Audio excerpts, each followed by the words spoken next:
Howdy, folks. Welcome to episode 54, Naval Gaming. I'm currently here alone. We'll see if we got anybody else showing up.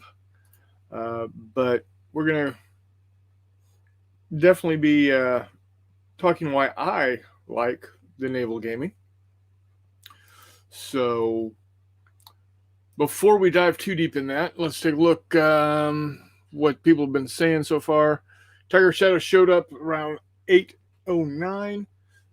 Says, I'll confess I told lies to people in order to get out of obligation so I could watch today's episode. Well, I appreciate that, Tiger. Charles is in here. Chuck, how you doing? He says, go with bent the truth a bit. Sounds nicer. Tiger says, how about falsehoods? I made many falsehoods. Were your fingers crossed? And Tiger Shadow says, you name it, I crossed it. And then Chuck says, you're good. Jay says, even the Rubicon. And Tiger Shadow gives a thumbs up. And of course, Chuck comes in last. Well, if he had his water wings when he came across the river, he's probably okay. So there we are, all caught up. So the first thing I'm going to, of course, talk about is March to Victory. Let's see here. Here we go. Go to marchtovictory.net. Check out the new game convention that is starting in Kansas City. It's going to be the end of March, that last weekend. And it's going to be a great time. If you go to marchtovictory.net now, you'll be able to purchase heads-up tickets at $12 for the weekend. It's only $15 at the door, so you're saving $3 by buying early. Even if you can't make it, there are also options to help out with paying for the event if you want. If you want to make help it out, go to the marchtovictory.net, and there's ways to get that there. So you get to see what games are being run. I've got two that are going on, and McMurray doesn't have his up just yet, but he's going to be there running a game, so it should be a good time. And of course, it's being sponsored by Wiley Games. And as you know, Wiley Games is essentially the sponsor here as well. We've got, I believe it is, let me check here one real quick second.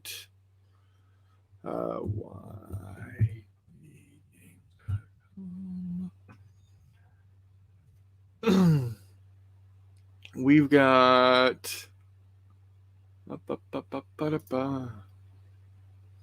we got just under 8 days left to get Galactic Heroes Savior of the Universe exclusive collectible sci-fi hardback ordered. We're looking at getting that in our mailboxes in April. So you have 8 days to order, $55, gets you the hardback.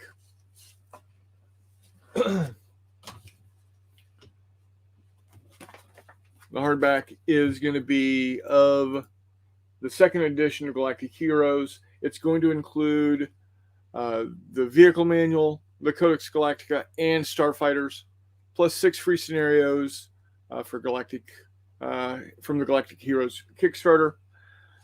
That's going to be for $55. For $85, you're going to get the hardback itself. You're going to get also both the Galactic Heroes cards and the Starfighters cards. Your hardback edition will be signed. You'll also get a PDF that is searchable. So $85 for the bundle, $55 for just the book. This is one time only. Once the order is over in just under 8 days, it's $7 days and 20 minutes, or 7 days and 20 hours and some minutes, you're not going to be able to get it. So be sure to go over there. As you check out, remember to put in the code NOTJAY, NOTJAY. You will get 10% off. So it goes from $55 to $45.50. And anything else that you order will get 10% off during that one purchase as well. So we've got some more comments here. John Longshore's in the house with clinking glasses. Tiger Shadow says, "Not Jay. Hey, I'll come back to you, sir."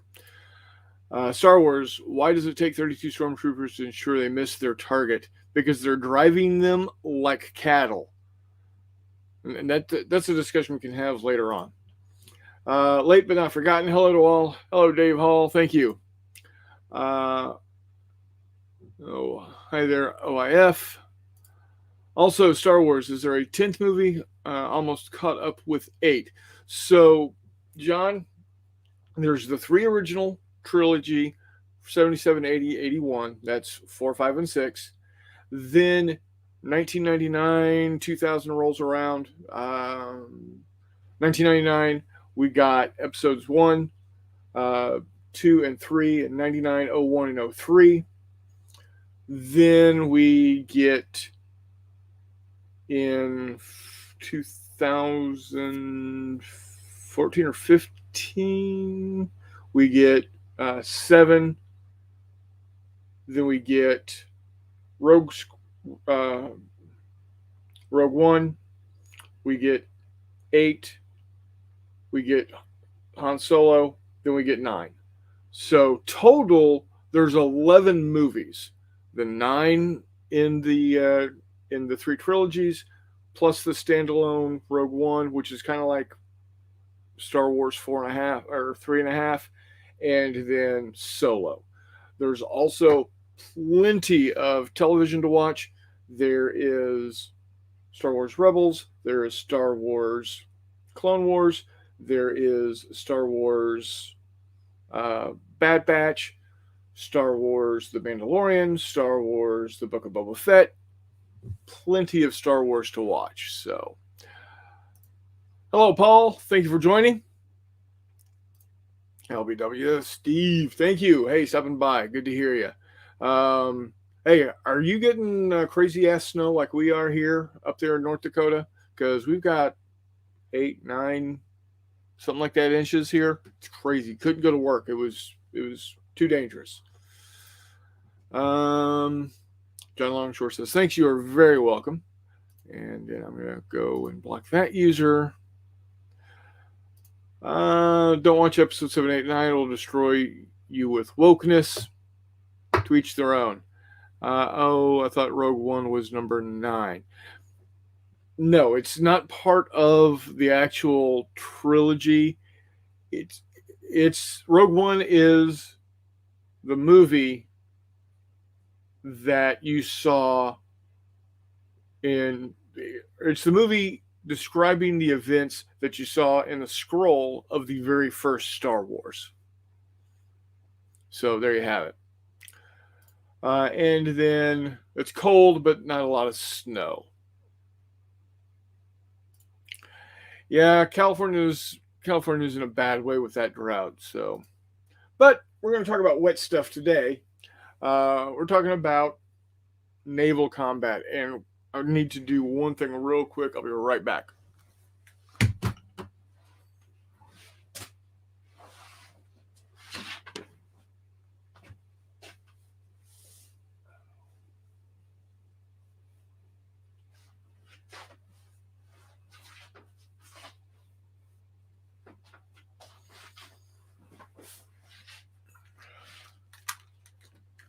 All right, I'm back. Sorry, for some reason it is super crazy warm in my office tonight.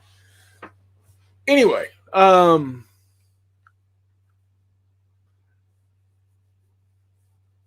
Longshore says snowing all day in Michigan, but able to shovel the walk. Very good. I'm glad to hear that. So naval, even going back to my very first game that I ever purchased, which is the Star Trek Starship Combat Simulator game. It's ostensibly a naval game. It's, starships in space instead of on water. Ships in space instead of ships on water. So, going all the way back, for whatever reason, naval gaming has been in my DNA for whatever reason. And the only thing I can think of is I just like the idea of big ships pounding the hell out of each other at long ranges. Battleships being able to sling uh, 14, 15, 16-inch shells that weigh as much as a VW bug, you know, 10, 15, 20, 25 miles downrange. Just it's amazing to me. And then you get into having the submarines and the torpedoes and the destroyers and just the huge diversity of the different ships that were in World War II. And for whatever reason, I really focused hard on World War II, not so much World War One, and anything really past World War II. When we get into missiles, really starts getting into territory that I don't necessarily like. Actually, no, I don't have wooden ships and Iron Men. A lot of my gaming history was very focused on the on just one or two games. I didn't have a lot of when I got into gaming. I didn't have a lot of money to purchase games, and then got married early on and still didn't have a lot of money. So yeah, there you have it. Also didn't have a whole lot of in the way of board games. I didn't get I didn't get my first. Well, I take that back. I did buy Team Yankee back in the 90s, but after that, I really didn't have a hex and counter style game until I purchased either. It was either World. Well, no, it was World at War, the original America Conquered. So had that. Hold on one second, folks. I'm going to do one quick thing here.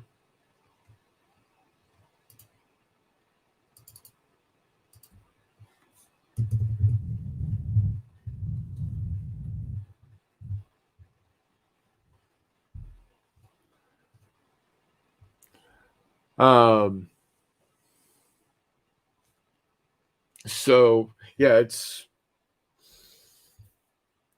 um, so yeah, hex encounter wasn't a big thing for me early on. I'm starting to get more hex encounter games. I think I've got 4 or 5 now. When World War 85, the second volume of World War 85 comes out for Kickstarter, I'll be getting that. Hopefully, I'll be receiving my Kickstarter for Gunfighter Royale from Knuckle Duster here in the not too distant future. I need to reach out to them, see where we are. Hopefully, they're not sitting off of the coast there in California waiting to get unloaded. Who knows? John Longshore says the VW bug I owned needed to be fired 25 miles downrange. Yep, definitely. And then, what? Yeah, just kidding. Yeah, like I said, wasn't real big in board games. And really,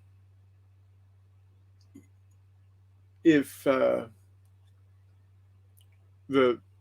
second game that I actually ever owned turned out to be General Quarters, the first General Quarters. It is. It was a good game. I enjoyed it a little. Version 3 or edition 3rd edition is a much better game. The problem I had with General Quarters was very simply it was too too abstracted. All ships had 4 hull points. All ships had 4 speed points that could be taken off, or I guess engine or propulsion points, you could call it. Now they had differing amount of armor, they had differing speeds, but it is difficult to, in my mind, to get beyond that abstraction. So after my best friend Chris Copeland and I sat down and played the game for the first time, and we hadn't even bought miniatures yet. We used the ships from my Axis and Allies game. The battleships, of course, battleships. The carriers were, of course, carriers. We made the Liberty ships, the cargo ships, into cruisers and destroyers. So that's where we went with that. John Longshore says, I've always collected, never played, very introverted, and just thought of going out and meeting people. Well, I don't know. I wouldn't say I'm introverted because obviously, I've got this going here. But it took me a while to go to a gaming store or go to the gaming store in Austin and get enough gumption to say, hey, what y'all playing? Mind if I join you? But once I did, luckily, the game stores in Austin were great. Of course, it was a little easier when I was younger. Hey, look here. We got McMurray on hand. What's going on, folks? We're discussing briefly my history in naval wargaming. Yeah. And why I play the game I play. So, Becca says the first naval game I owned was called Battle Stations. Didn't do much with it. John says, Jesus. Avalon Hill, Jutland, and there is no damn way I'm ever going to get on the floor again and pray that I can get up. Fair enough. Chuck almost says, bought that. Yeah, Chuck says my first naval Avalon Hill submarines in WS and IM. Well, Yeah, Wind Ships and Iron Man. Yeah. Great game. Played the hell out of it. And John's waving. Hey, John. So, I'm about to say, yeah, that and Flying Colors are very similar. They're very good games. Yeah. So after Chris Copeland and I, played the game of General Quarters, we figured, you know what? It's a fun game. The rules are fairly easy, but I think I want to change it up a bit. I want more. I want a little more grit. I want to know, I want to see where my shells are hitting. Which one of the General Quarters games is World War One? Was it General Quarters 1 was World War 2, then 2 was World War 1? No. General Quarters 1 in the Red Book is World War 2. That was the first edition. Yes.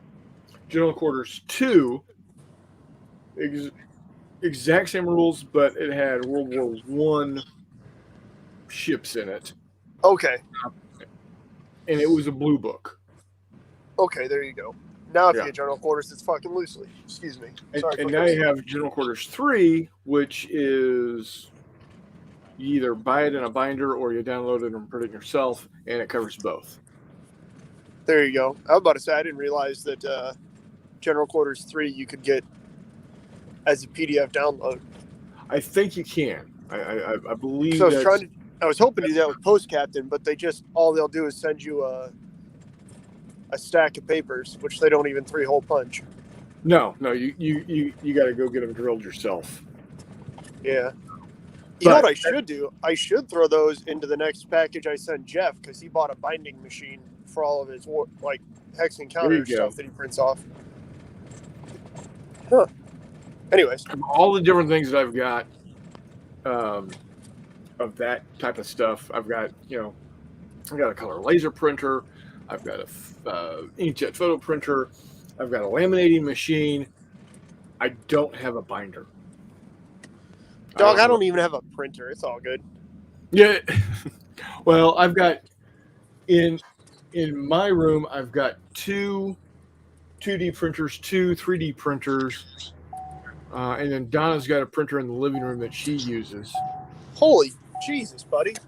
Yeah. Plus, I've got two standalone scanners, and it's crazy. It's nuts. Anyway, so we went to the local library there in Lee Summit because we were looking for, anything we could find about World War II naval, and I ran across the best game or best book I've ever come across, and that's Jane's Book of Fighting Ships, World War II. Okay. Hold on, I need to block another user. There we go. Go away. Hex to Hex is listening while he's working. I'm sorry you're working, buddy. Jesus, Mary and Joseph. Jeff, you're still working, buddy? Well, nobody works at this hour of the night. Except you. How's the snow down there?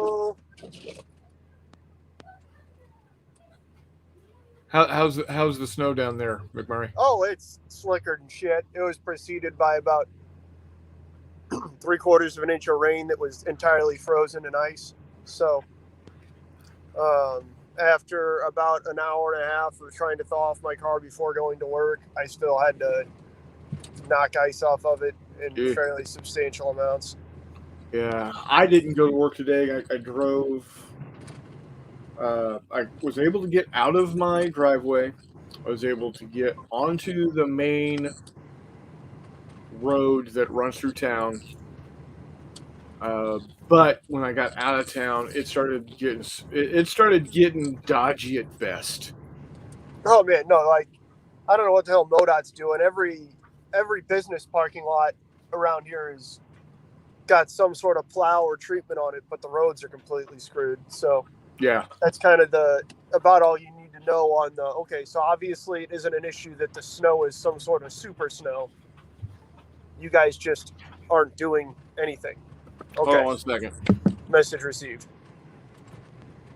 But yeah, Paula, you don't have to worry about that. It's going to get down to 0 tomorrow night, so that'll be cool. Or the night afterwards. Yeah, so and it's cool. 0 Fahrenheit. Yeah, not Bologna. Celsius. Yeah, so that's like -8 million or something Celsius. I don't actually know, but no, it's fucking cold, man. Australia all of a sudden doesn't sound that bad, even though everything wants to kill you, and you guys have a spider season. Yeah, see, when I think spider season, I'm thinking I need to invest in a flamethrower. Yeah, dog. Yeah. I'm thinking all of a sudden it wouldn't be that bad to live in the outback where nothing is naturally flammable, so you could actually use that as a form of pest control. Yeah, exactly. Yeah. Just need to make my house out of cinder blocks.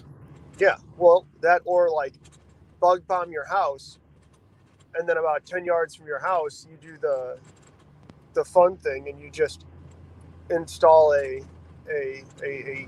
concrete channel and fill it and get about a 1/4 inch, 1/2 inch of diesel in the bottom of it. You just light the motherfucker. Excuse me. Yeah, well, I'm thinking we could really use Warmut's expertise here and put in pipes, gas pipes, and have pop-up flamethrowers like pop-up sprinklers. Yeah, except all that stuff's more expensive now, he says. See, there you go.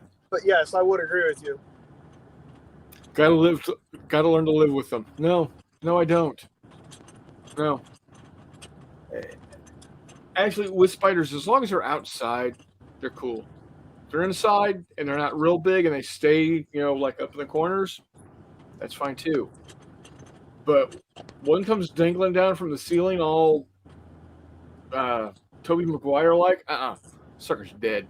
Nope. See, they got their area. Their area is outside and off of me. Inside is my area. And Yeah. if they want to try and kill me when I'm in their area, that's perfectly fine. More than happy to fight to the death for that.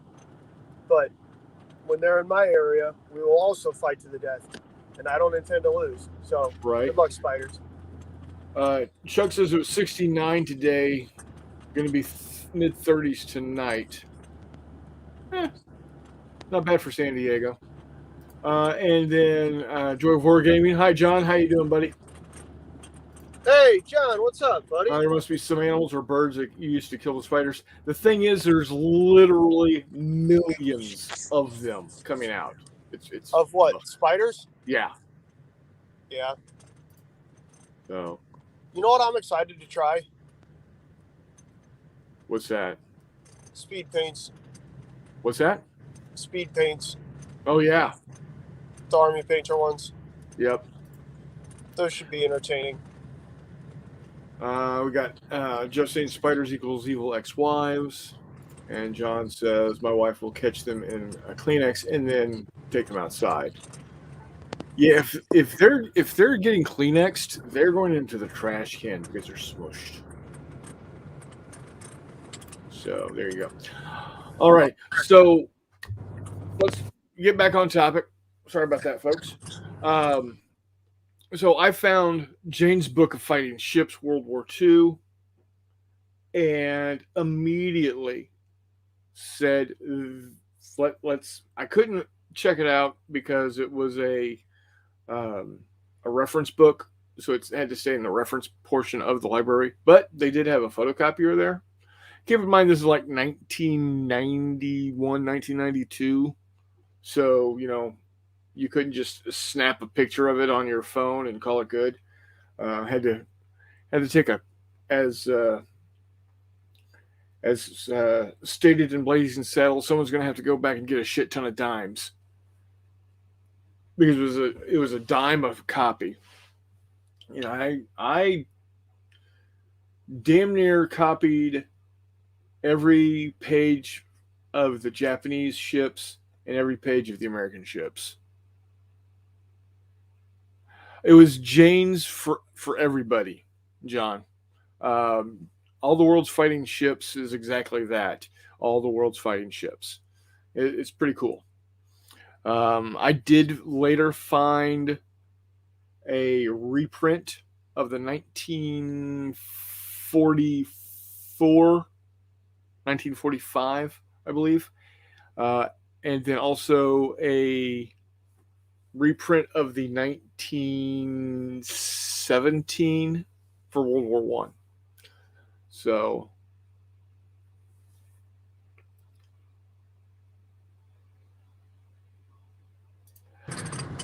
yeah, because it was a reference book, it couldn't leave the library, unfortunately.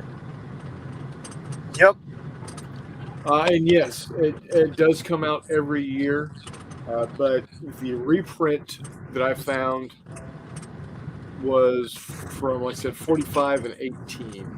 And it was in a different format than the actual books themselves. I actually got to see an actual 1945 James book that my former boss's grandfather had on his ship in his ship's library.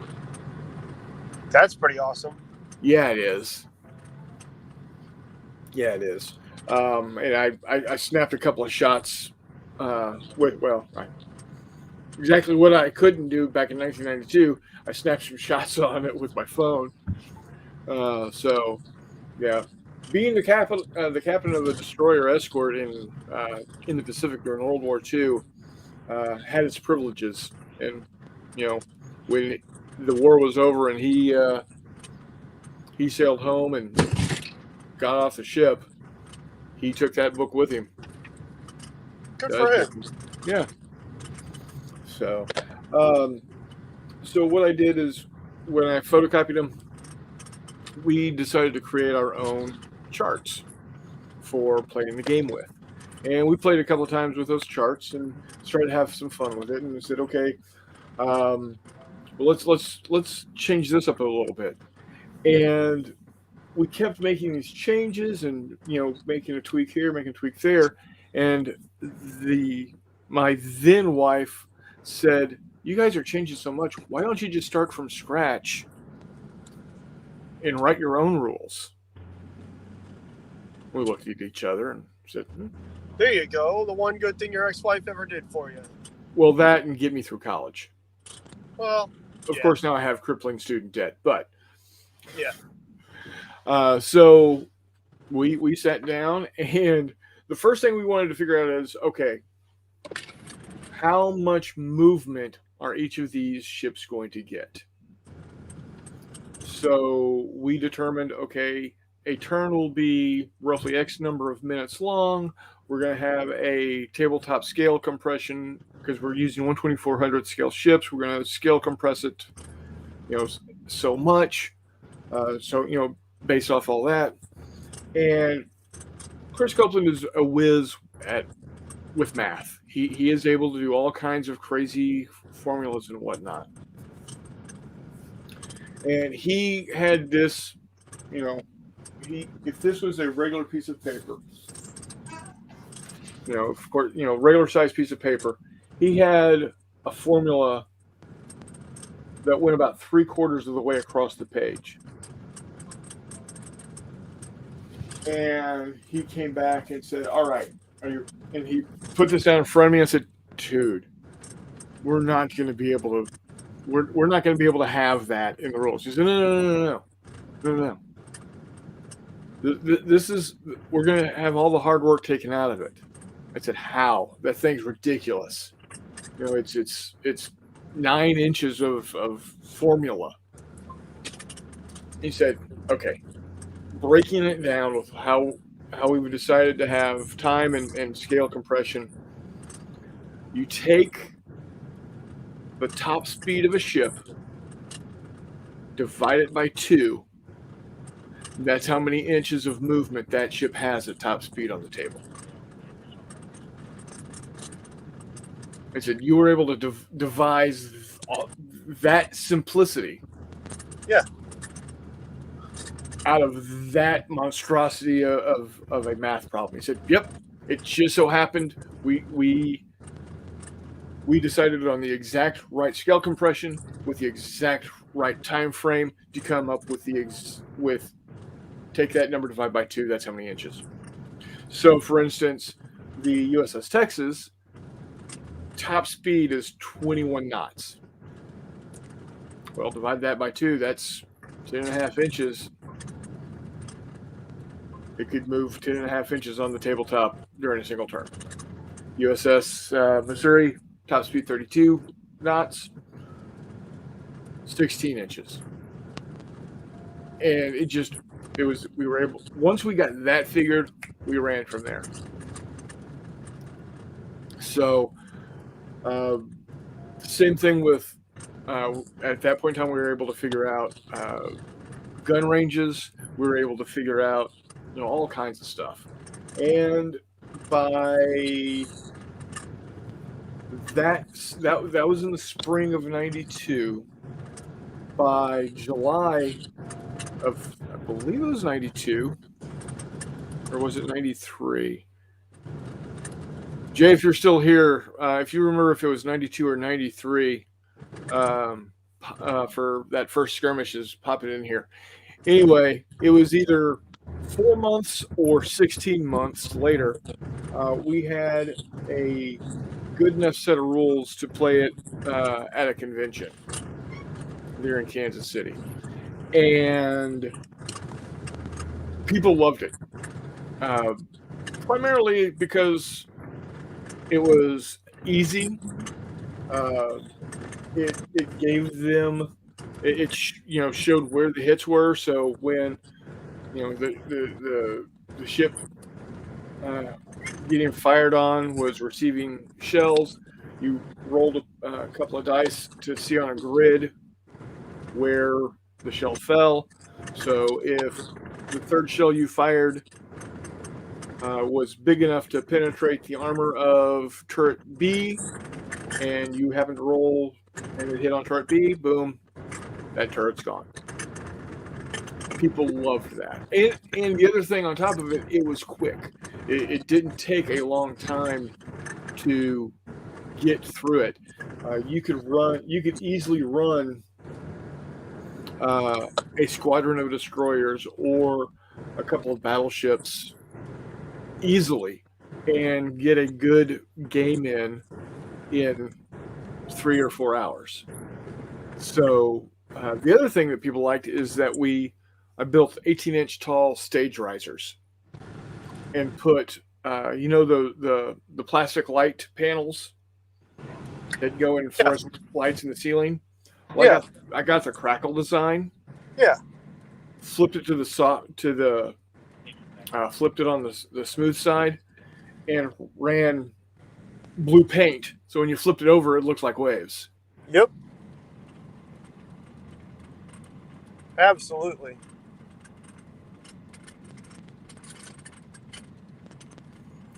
All right. So Jay says skirmishes at the Holiday Inn downtown. I was a senior in high school for that one. There might have been one at the hotel near Ruskin, just south of I-40-35, City Interchange in '92, if memory serves. Yeah, that I believe that's the one.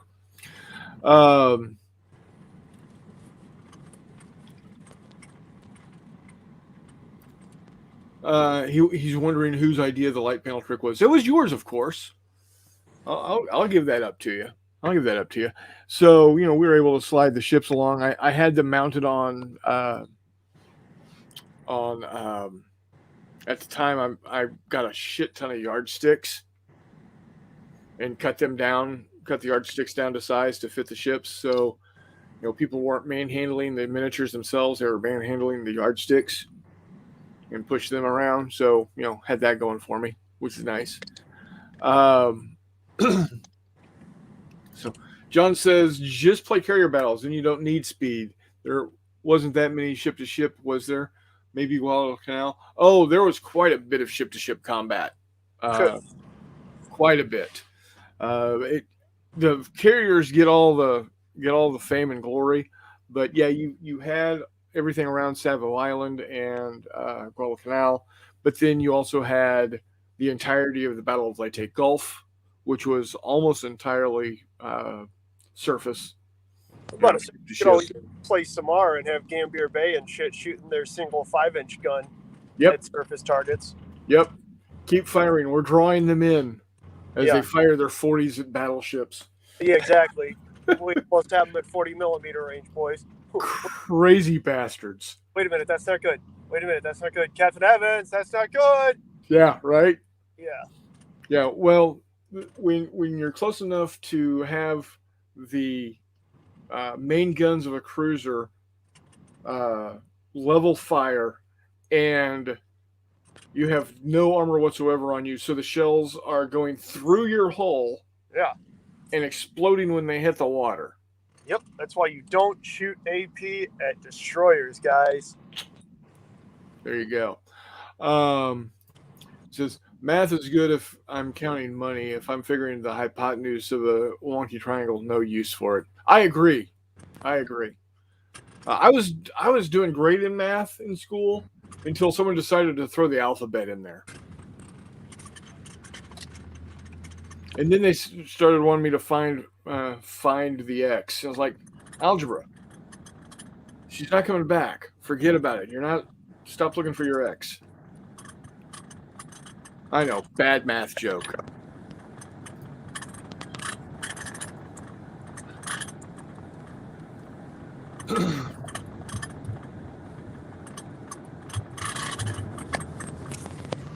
So,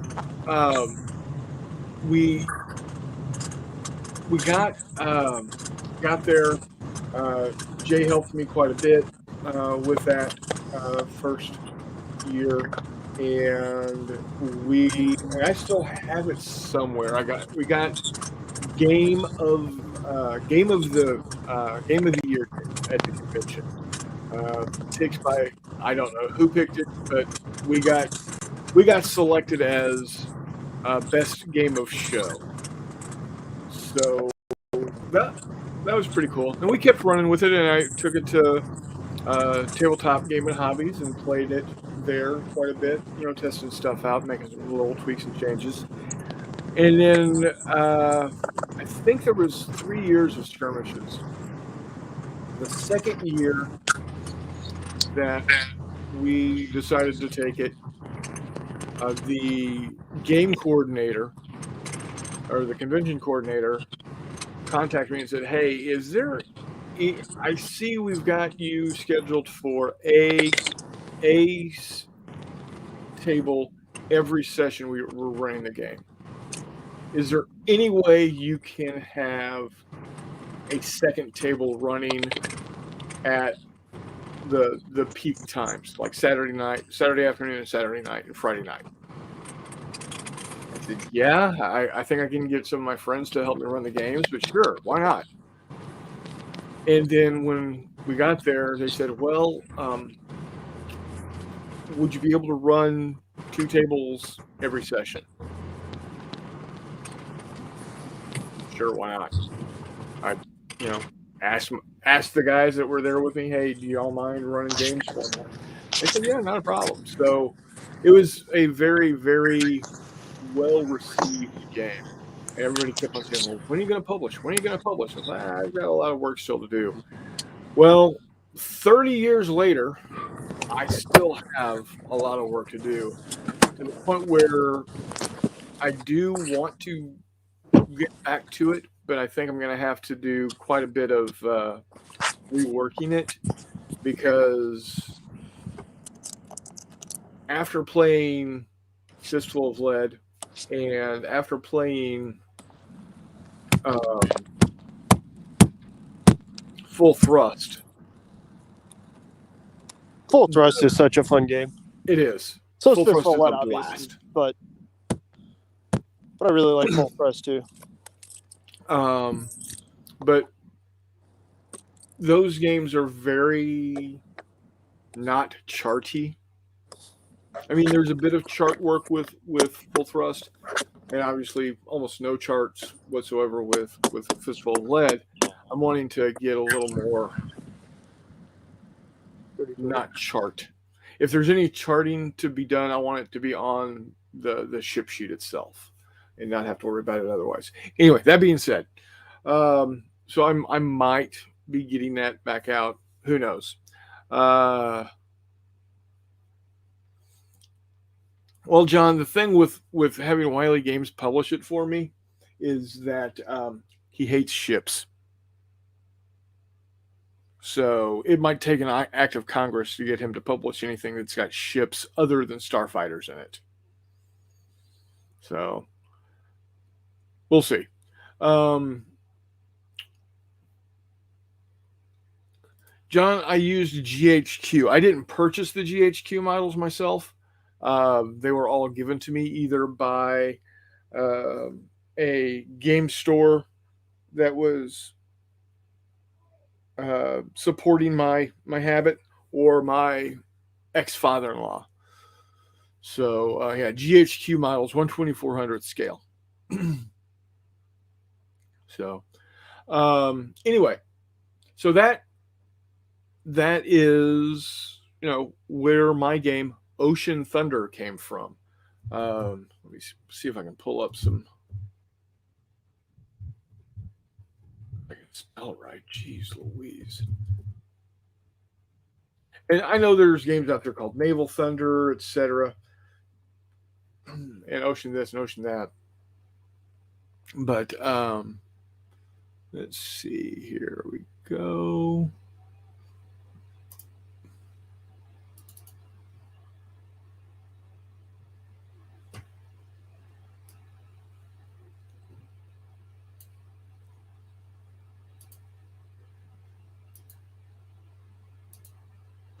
I believe Naval Thunder is Todd's naval game of choice for World War II. Yeah, it is. I feel bad because I've never played it with him, but yeah. All right, let me share screen. window, share. So this is what I've got here. Got laid out. Got a nice introduction written by my brother. Yes, I'm still keeping that, Jay. And I got the layout. I got the look that I want. It's just going to be a matter of actually, putting it together and getting it out there. Even so far as giving in the sidebars here to fill up space, little tidbits and factoids on the ships, or famous sailors such as you got Admiral Nimitz here. All the photos are in here are from the Naval Archives. So, Chris, if you had to do it all over, what ships would you use? if I knew then what I know now, I would absolutely be using 1/3000 scale. With the Navco, probably. Yep. Yeah. For so many reasons. First off, it just looks better. Because the smaller the ships and the farther apart they look. John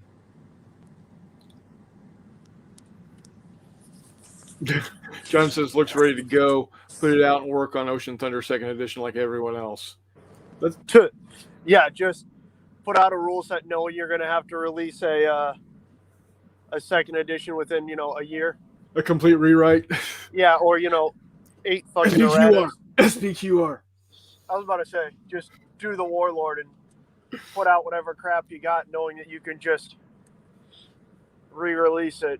Yeah. Which, in credit to Warlord, they did the give us your old rule book, we get you a new rule book thing. But right, it's a shame that it has to go that far, especially when I feel like that's just because I don't know what made that financially viable, because they've been putting out shitty rule books for a while now. It gets the name out there before anybody else. I just mean I don't know why I'm surprised that they actually reissued rule books for SPQR. That's all I mean. No, what I'm saying is they knew other companies were going to be putting out Ancients rules, so they wanted to get something out there before the other company did. Yeah, so they released a half-assed rule book. I'm not saying that surprises me at all. I'm saying it surprises me that they actually went back and fixed things and made good with those customers, because usually with Warlord, they put out a shitty rule book and then they just stop supporting it entirely. Yeah. Not that they're particularly supporting SPQR, but it uses models they already have, so it's getting more love than some. Right. Even though they decided to take what used to be a bunch of plastic kits and release them as resin miniatures, because that fucking makes sense, but okay. Yeah. Now, I'll tell you what miniatures I would not use for the game. It's these guys right here.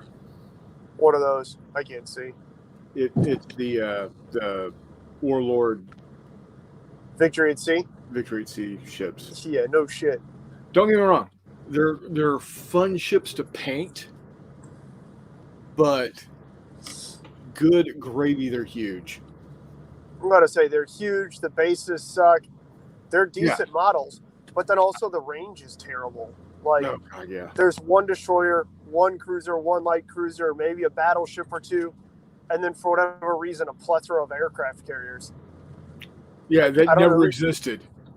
Yeah, I don't know who they bought the range from, but it's kind of goofy because, they've got, Graf Zeppelin and Aquila. It's like, dude, make something that's not dumb, please. Yeah. Don't keep putting out the same ship with different base names on it because they're all out of the same class and shit. Like, come on, man. Like, what is it, Idaho and New Mexico that they put out that are the same class? Or what are the two for the U.S.? Because they've been doing that for a bunch of them. Yeah. Oh, Bismarck and Tirpitz. Yeah. Yeah, I don't know. Yep. Whatever. Maybe I'm just grumpy. Eh, I'd be grumpy too if I was out in this noise. That happens. Crap weather. Anyway, yeah, I just th- there's just been something. Well, I guess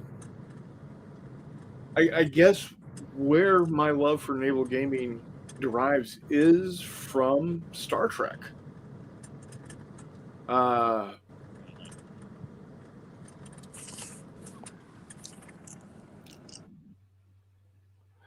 Becca says, "I want a fistful of lead naval game." Well, I say that he won't ever do it, but I'm McMurray and I are going to do our best when we can figure it out to see Paulie, if we can't get something figured out. we'll get some pre-dreadnought stuff going. There will be some naval-esque stuff with Victorian airships coming out. I know. Yep. Uh, Building the shit out of little ones right now, but then I know that I'm almost positive Jay said he's going to put out Victoria a Sci-Fi. yeah, but for large airship battles like a Starfighter's adaptation, Right. which Well, isn't naval by any means, but it's close. right. Well, I mean, Starfighters is two-dimensional. Let's be Yeah, honest. it's space naval like Battlefleet Gothic type Yeah, stuff. exactly. Um, yeah. So and of course, when I talk about Star Trek, um,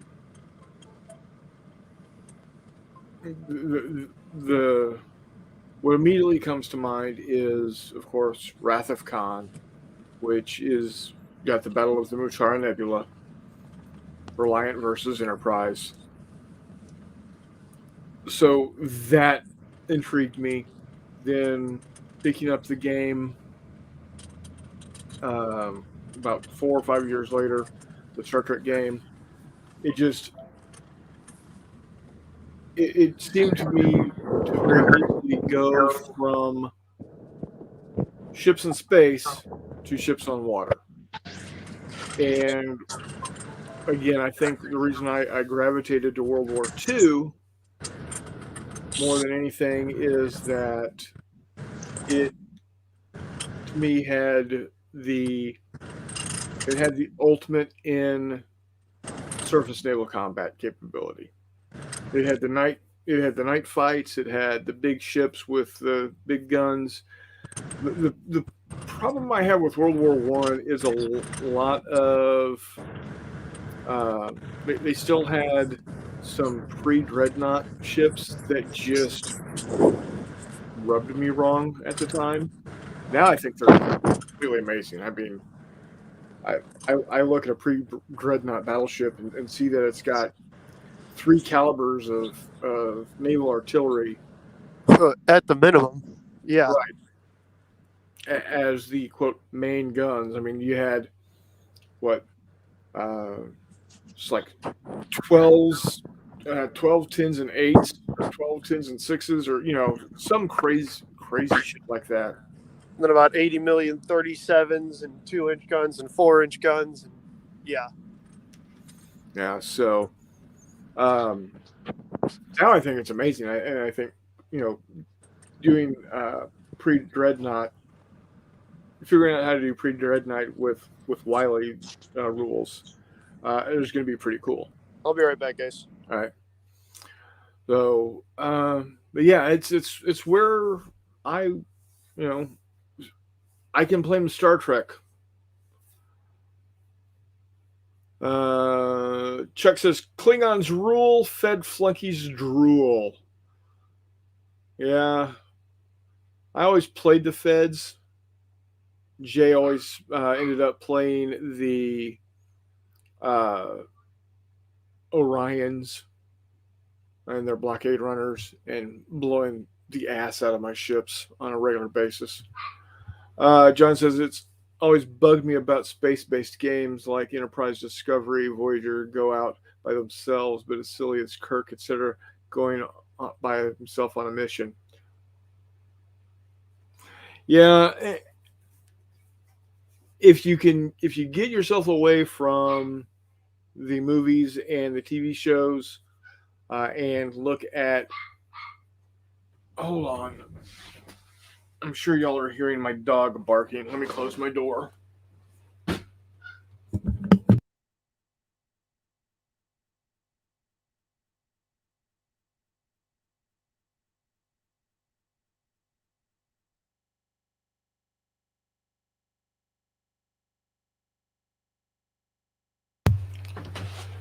All right, I'm back. So in the world of Star Trek gaming, you've got Amarillo Design Bureau, which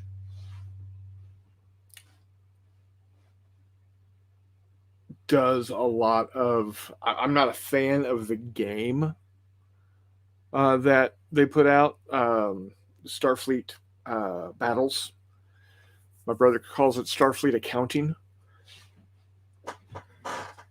Excuse me. I'm like I said, I'm not a fan of that game much, but I do like the models. And what's interesting about that is Amarillo Design Bureau only has ships based off of the original series. Um, because that is the deal that they made with CBS Paramount. FASA comes in and gets their licensing uh, based off of the movie, uh, the movie time period, and a little into the next generation. They lost the license shortly after Next Generation came out, but so there's a lot for Amarillo Design Bureau. There is a lot of odd stuff that they've extrapolated, um, and then of course you've got I don't remember. I know the designer is Luzacci. Uh, he he created ships models based off of the extrapolated ships coming out of the technical manual. And that's where you get, of course, the Constitution class, yes, but you also got the um, the destroyers and the escorts, and with the single pylon and single nacelle with just the saucer section. You've got the dreadnought, which has got three nacelles and a bigger saucer section, and you had two shuttle bays, one in the front and one in the aft. So yeah, so it was, you know, early late 80s, early 90s. There was a plethora of Star Trek stuff. So I was, I was in hog heaven. I loved it. Um, yeah, John, the Jane's Fighting Ships book 2021-2022 edition is $1,700. Yeah, see, we aren't, we aren't the the the clientele for Jane's. Your clientele for Jane's are your militaries, to be perfectly honest. The United States military buys them, the British military buys them, etc. So, um, yeah, plenty of governments are buying those. It's not you and me, brother. That's for damn sure. Um, so that's why when I found my Jane's Book of Fighting Ships for $20 at Barnes and Noble, I snapped that sucker up real fast. Dante says hi. Hello, Dante. Welcome to the show. More realistic, Star Wars or Star Trek?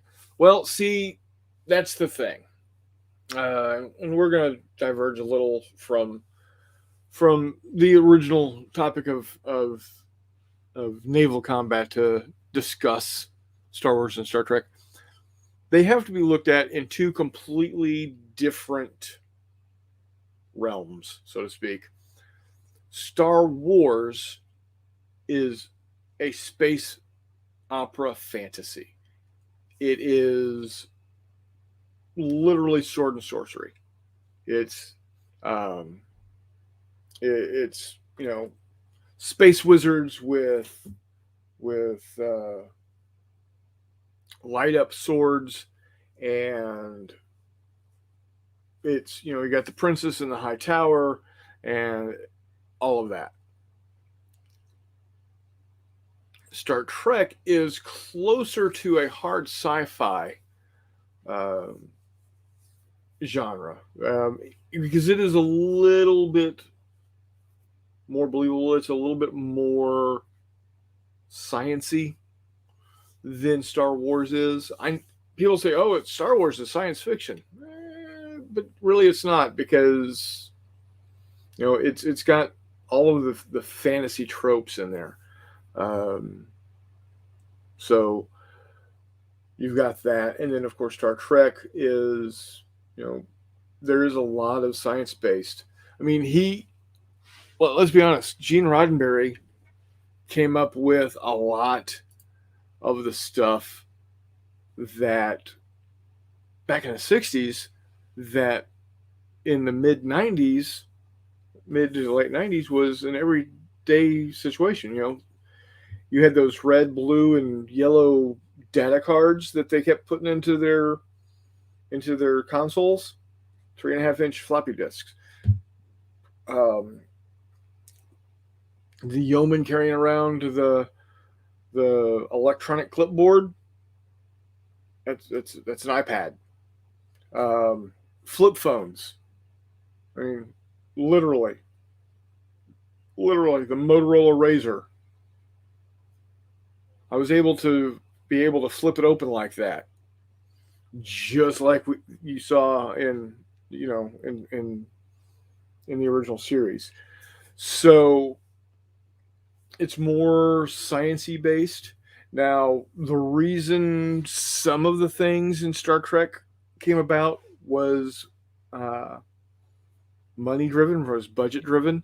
The reason why they came up with the transporter is they couldn't afford to build the full sized set uh, for the shuttle. So we got transporters instead. Um, Chuck says David Weber's Honor Harrington book series, Awesome Space Combat, would make excellent mini combat with the right ships. Chuck, there was actually a company, and I don't remember who it is, but there was actually a company that made Honor Harrington official ship miniatures. The big battleships, the big dreadnoughts, were about like, oh, what is that? About 4.5, 5 inches long. Um, my buddy here in the St. Louis area, Adam Jones, has a full set of the ships, and I don't remember the rules he used. I think he might have used full thrust, but he came up to J3 one year, and he was he put the game on. Um, John Yingling says, "Good evening, all. Good evening, sir." And then John says, "I've heard, haven't seen The Expanse has the most amazing space combat scenes." I haven't seen it either. I had a difficult time getting into the series for the first, getting through the first couple of episodes. I think if I could get past it, I think I would like it quite a bit. But I don't know, for some reason, I just couldn't get there. So, but kind of meandering back over to naval uh, combat. Um, I have to say, World War II is my favorite time frame. World War II Pacific is my favorite time frame because it did have the most ship to ship action.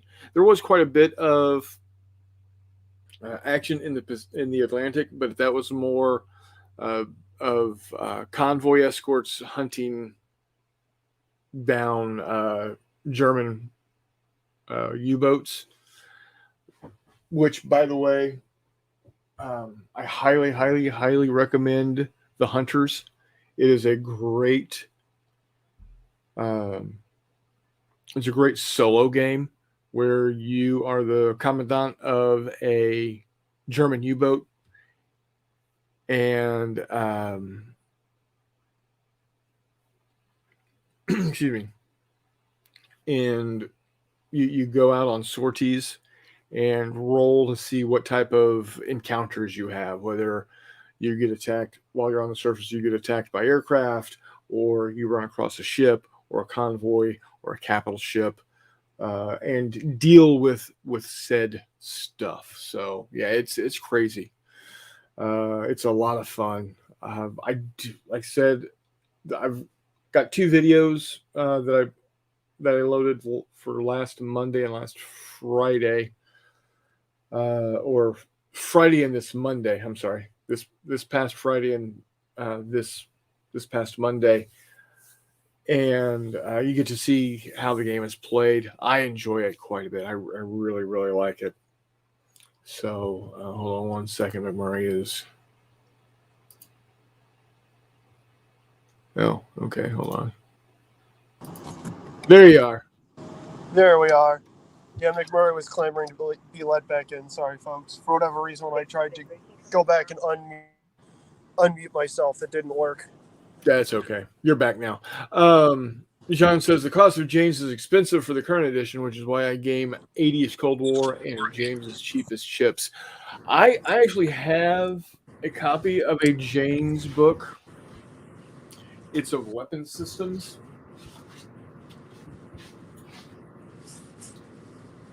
Got that sucker right. Yeah. Oh my lord, it's heavy.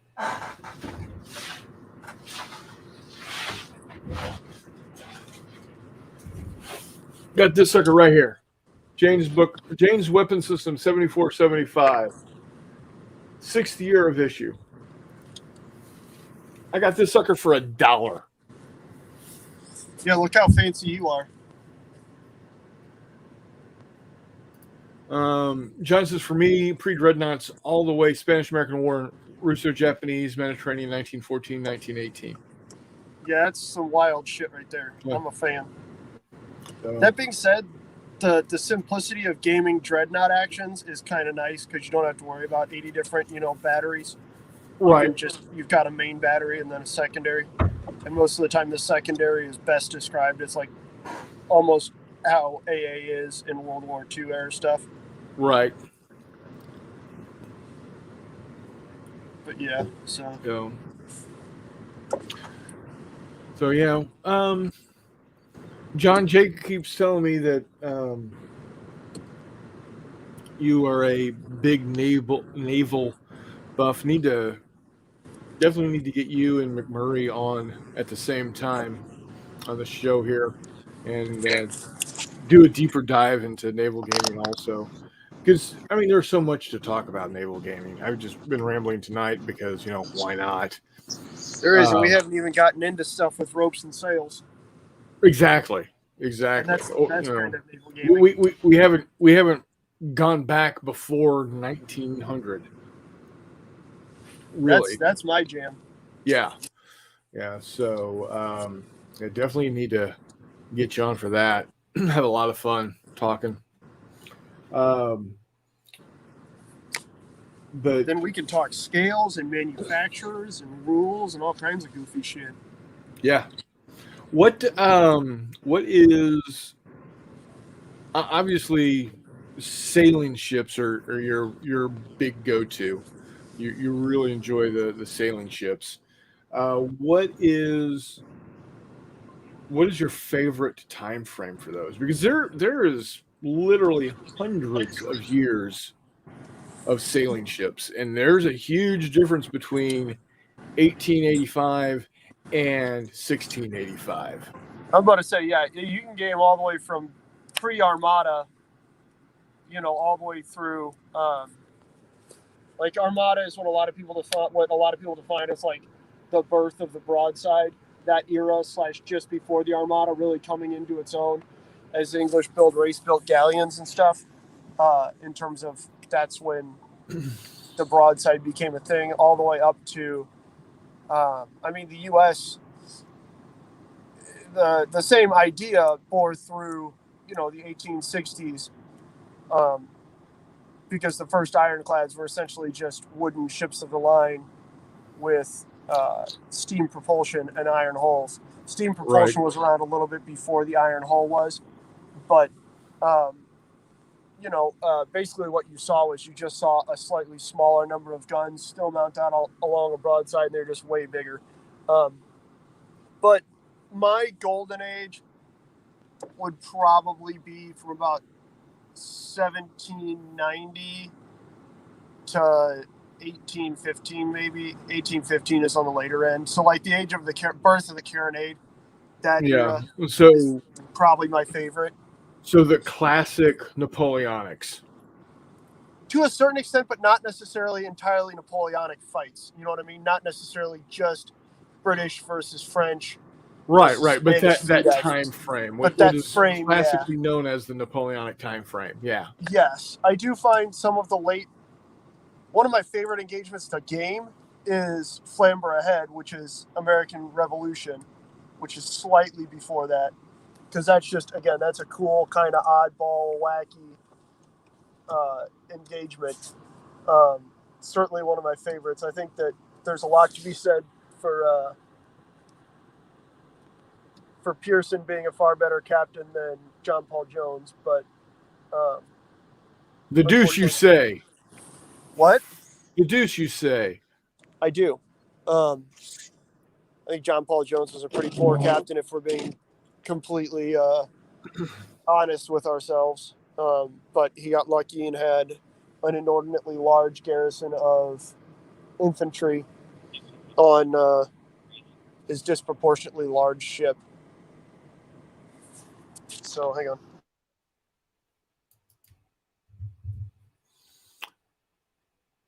All right. While he's doing his thing. Of course, John says, but then you think of Jutland, where Germany and Britain spent so much on their navies that any tiny ship loss freaked them out. Technically, the Germans should have sorted out full tilt. There is something said to be about that. And he says, I was thinking, even in the Pacific, the sinking of Prince of Wales made the UK retire their entire navy from the theater. Maybe I'm wrong. Probably. John responds with, no, John, the Royal Navy pulled their remaining battleships back to the east coast of Africa. There were, I think, 4 R-class battleships in the area. And then, of course, the HMS Victory, I think, cost like 8% of the entire British economy when it was built. That's quite a bit of money into a single vessel. But, I don't know. I mean, if you think about it today, the USS Ford is multiple billions of dollars and is a fair amount of our GDP. So,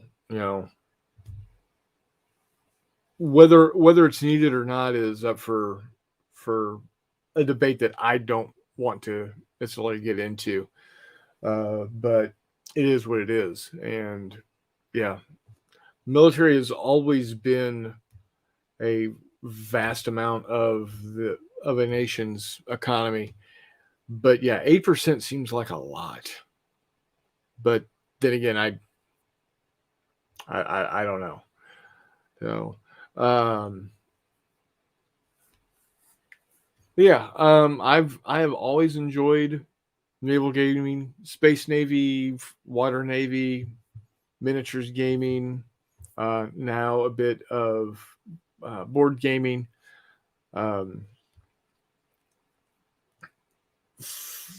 what I like about the Hunters is it is a solo game that has the ability to have a second player with you to work in conjunction with you. So you got that going for you. And one thing I've always found, I thought how to handle it, how to handle a submerged vessel in combat with surface vessels. How do you go about doing that and it being effective? And I think they did a really good job with it personally. I really enjoyed it. I do want to get the American version. I think it's currently out of stock, so I don't know when or if it's going to be coming back out. But I'm hoping GMT will get it going. But yeah, so there you have it.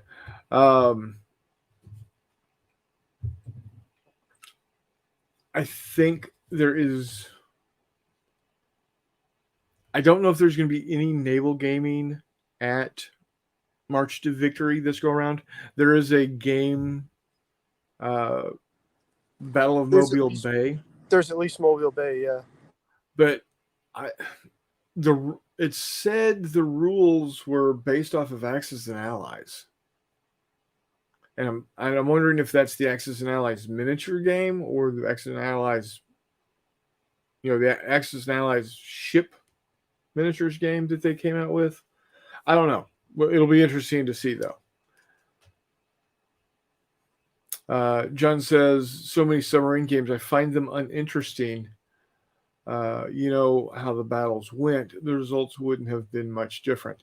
Well, see, that's the thing about the Hunters is um,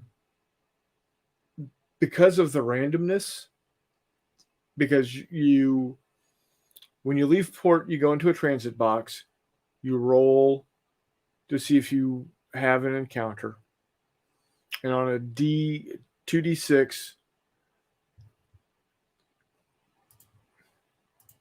on 2d6, it's a 2 or a 3 gets you attacked by aircraft, and a 12 gets you a ship. So that's what I'm not any good at math, but 3 out of 12, 3 out of 11, whatever that number works out to be, is your percentage there. Then you go through 2 transit boxes. Then you've got 4 to 5 station boxes where, again, you're rolling to see if you've got any encounters. And the encounters you can run into are, again, aircraft. There are a single ship with escort, a convoy with escort, or a capital ship with escort. And then, of course, the option of no encounter at all. Or a special, there's also a special event that can come up. So you have to go through, in that first box, you roll to see what your encounter is, and you go through that. Then you go to the next box, you roll for your encounter, go through that. The more you play, of course, the quicker it goes because you know what's going on, and it's just, I think it's very well done, and it's not a situation that what happened because it's not truly historical. I mean, it's historical to the point where you're a U-boat captain, you're going out and you're looking to sink ships, but there's no specific, I am this sub captain. I mean, you can be a particular sub captain. In the game, they've got 8 cards with the 8 best commandants, but it's not saying, okay, you're in this submarine going after convoy Q725 or whatever it works out to be. It's not like that, but it's still good for you. All right, John. See you later. Thanks for dropping in. We'll get together and figure out when to have you come on with me. Take care. We'll see you next time. Um, so it's historical because this is stuff that actually happened, and you're making the decisions that a sub captain would make, but you're not being thrust into a particular battle.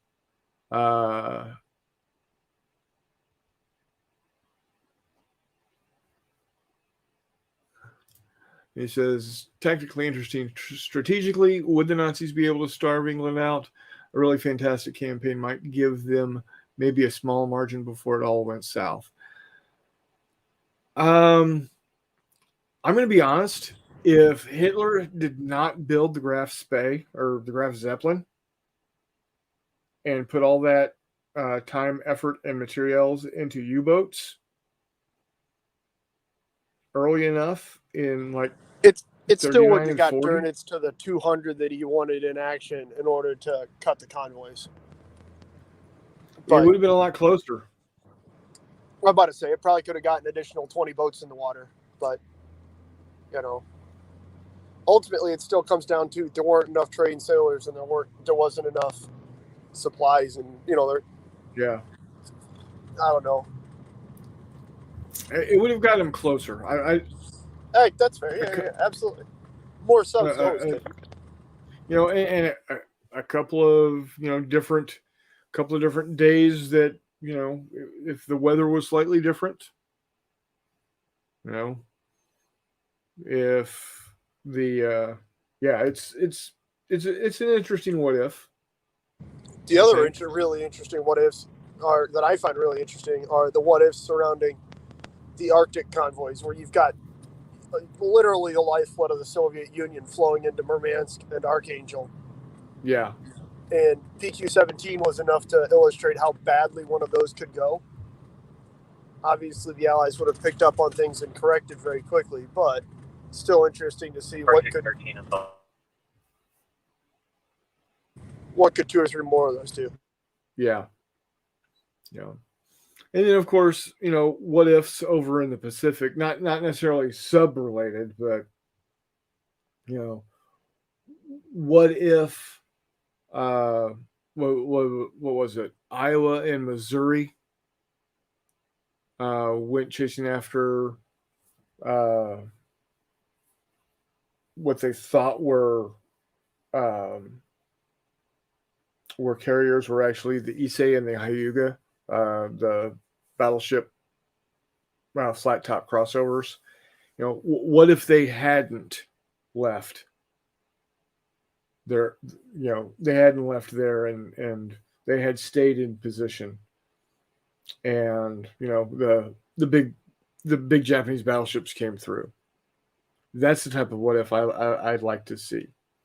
And I've done it a couple of times. It ends and every time so far, the Missouri and the Iowa get beat up pretty good, but ultimately the Musashi and the Yamato get sunk. It's all about that destroyer horde, baby. Well, that and just at that point in time in the war, the Americans were much more accurate in delivery of their shells downrange. Yeah, that's a good point. The other option is to just find a windstorm or find a rainstorm or wait for nighttime, or have that destroyer swarm turn into just a smokescreen swarm, and then use the fact that you have radar. Yeah, exactly. It doesn't just suck. Yeah, because like I said, by the time of the Battle of Leyte Gulf, the Americans were really good at range finding and dropping ordnance based off of radar. Yeah. The truly fun and hilarious and a wild thing is at that point in time, every Fletcher that launched had radar. You know what I mean? Destroyer escorts were launching with radar. Sets that were infinitely better than anything that the Japanese, honestly, could have even mounted on the Musashi or the Yamato. Right. which personally I find funnier than hell. Good for them. Don't fuck with our Yeah. ships. Yeah. And on top of that, everybody says, "Oh, but the Yamato and Musashi had 18.1-inch guns." Yeah, they did. However, they couldn't fire as fast as the 16s could, and their armor penetration value wasn't as good as the American 16s. And that's the point. That's people get all riled up about that with tank penetrations too, right? Like, oh well, this thing will penetrate 6.8 inches armor. This thing will penetrate 7. It's like that's cool, but the only thing we're finding has 4.5 inches armor. So who gives a shit when it comes right down to it? Yeah. Like 16-inch guns on Iowa class vessels were penetrated. The armor on Musashi and Yamato just fine. Like, you're right, that's cool, but there's 8 of them and there's 2 vessels. Not just look at the gun line at Surigao Strait, Dunzo, and that's the battle that Musashi was designed to fight. Yeah. Paul Beckett says radar, sonar, and greater aircraft patrol ranges won the day. Absolutely. Ultimately, both of them, Paul's exactly right, just turned into really, really, really good air attack practice for both bombers, fighters, and torpedo bombers from the U.S. Navy Air Arm. Yeah. It just we could hit you at a longer, we could hit you farther out than you could hit us. We could Exactly. find you faster. We could see you sooner, and we could hit you at a longer distance. So, Not only that, but our combat air patrol is going to clear the skies above you before.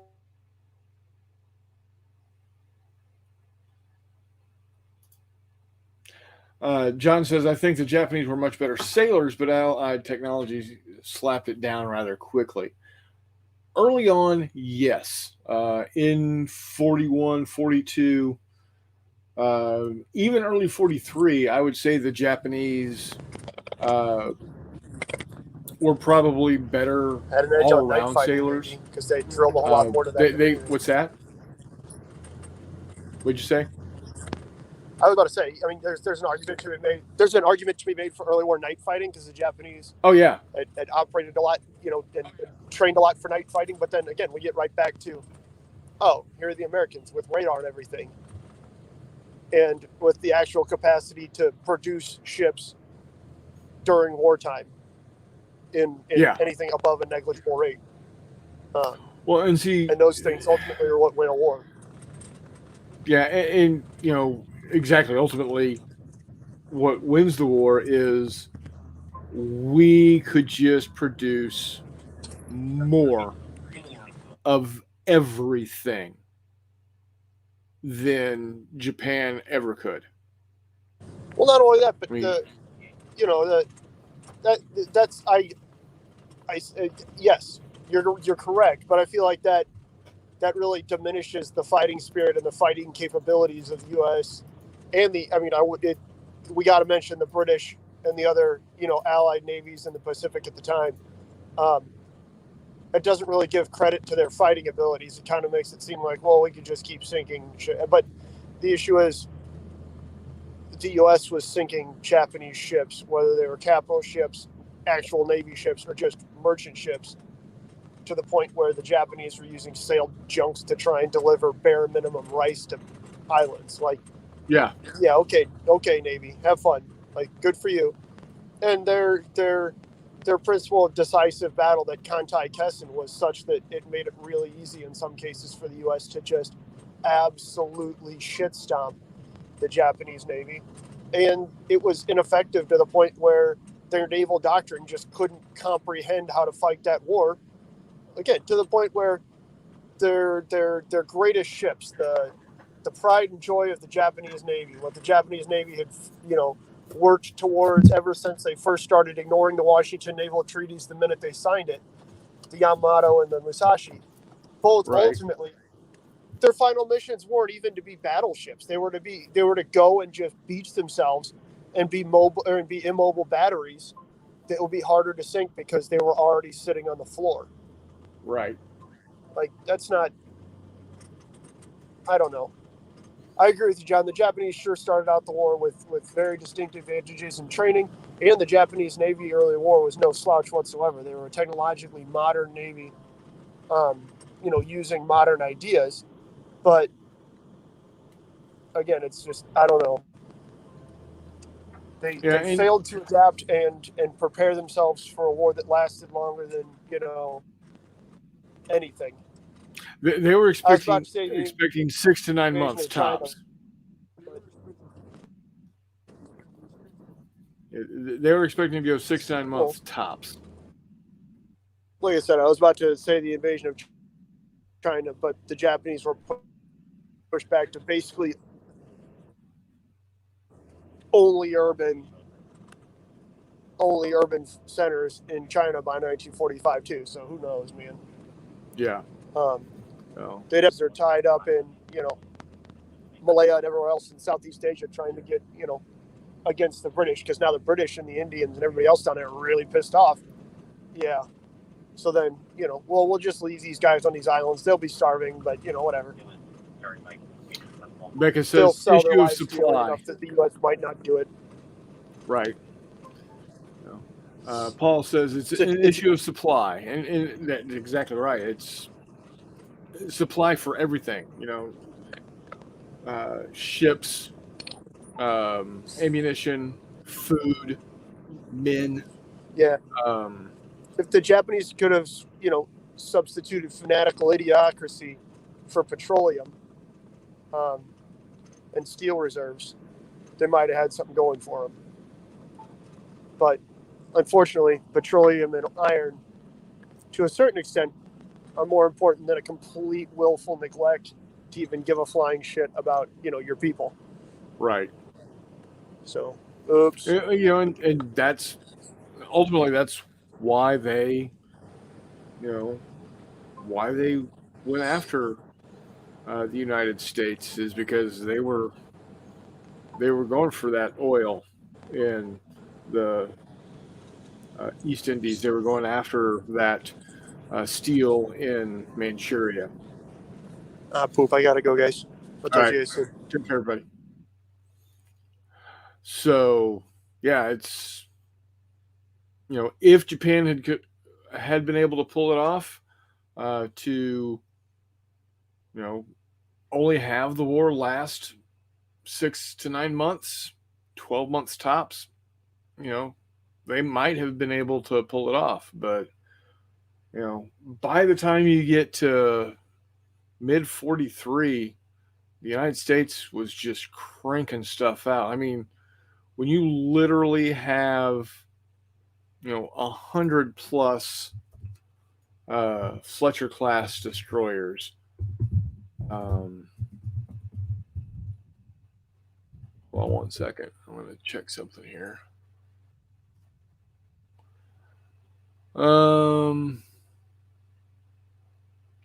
Yeah, 175 Fletcher class destroyers.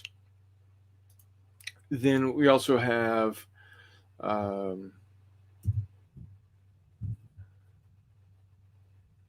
escort carriers, just a plethora of those.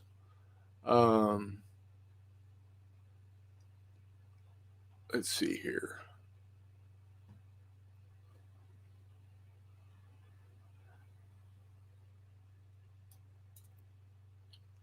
Yeah, so you've got the U.S. the Sangamon class,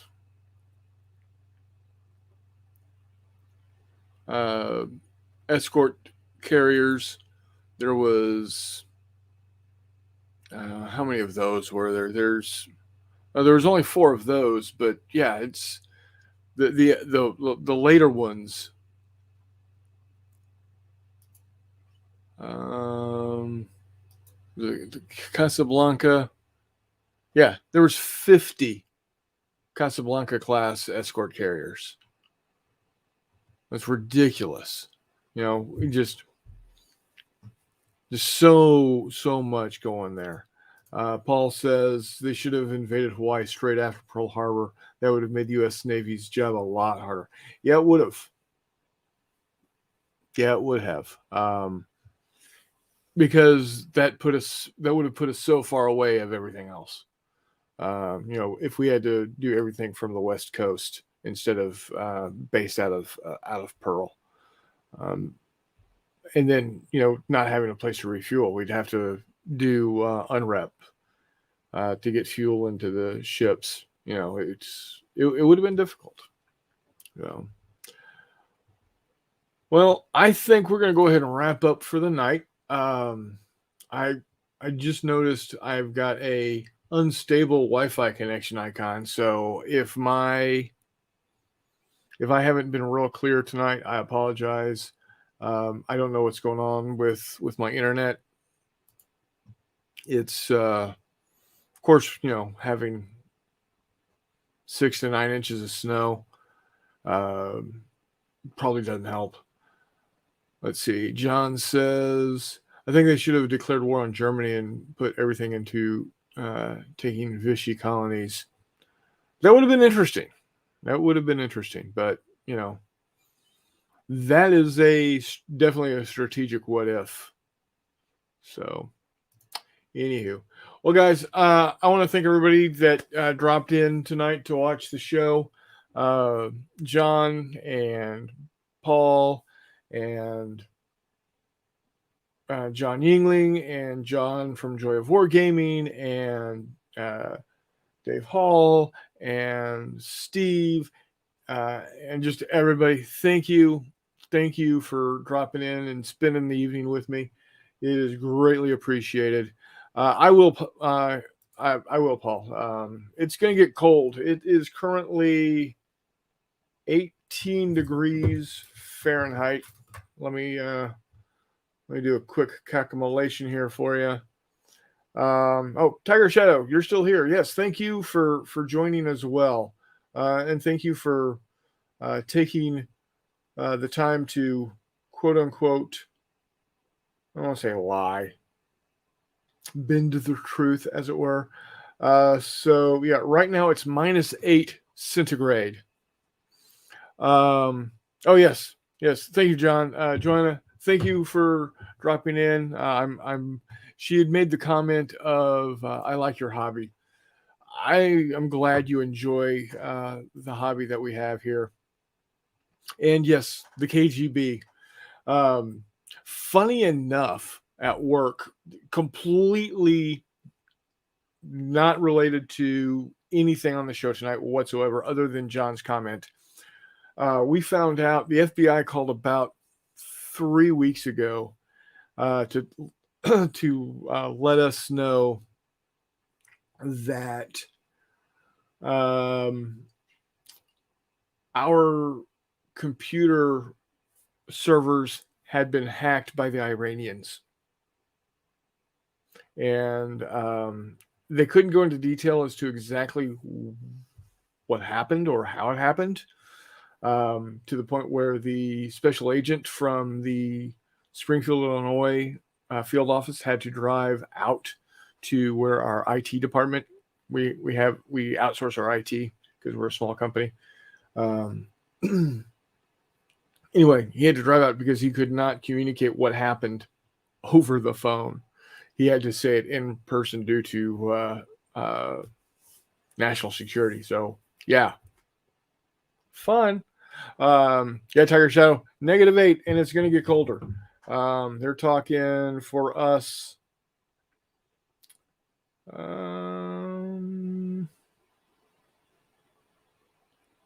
Saturday, we're supposed to be at -1 centigrade for a low.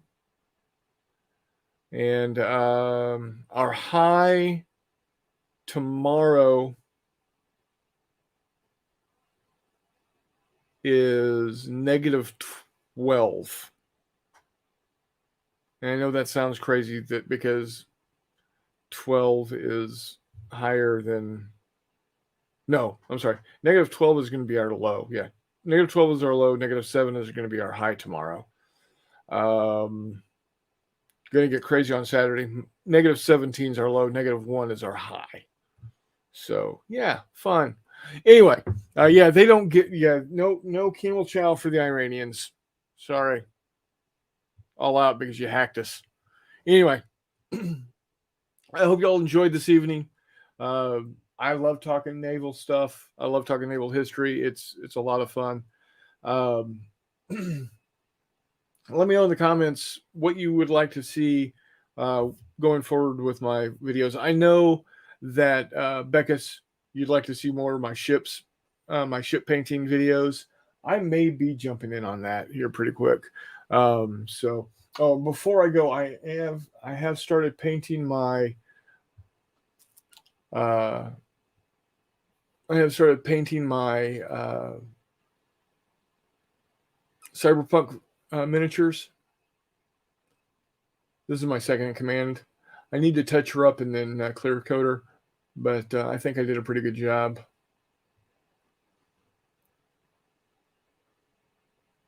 And I'm working on this guy. I think his jacket turned out pretty cool. So anyway, got that going for me. So yeah, just let me know what y'all would like to see. Love to hear from you. So, should demonstrate my rules in a video battle. Yeah, I think I might do that. Once it gets warmer in the basement, because I don't have enough room to spread out like I'd like to. So once it gets warmer in the basement, I think I'll run a game of classic Ocean Thunder. So I don't know, Paul. I don't know. It'll be interesting. I